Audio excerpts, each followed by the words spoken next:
తగిలే రాళ్ళని పునాది చేసి ఎదగాలని,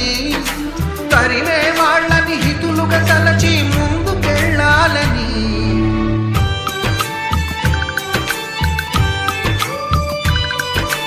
కన్నుల నీటిని కలల సాగుకై వాడుకోవాలని,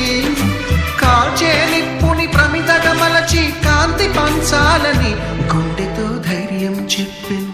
చూపుతో మార్గం చెప్పెను, అడుగుతో గమ్యం చెప్పెను, నేనున్నానని నీకేం కాదని, నిన్నటి రాతని మార్చేస్తానని.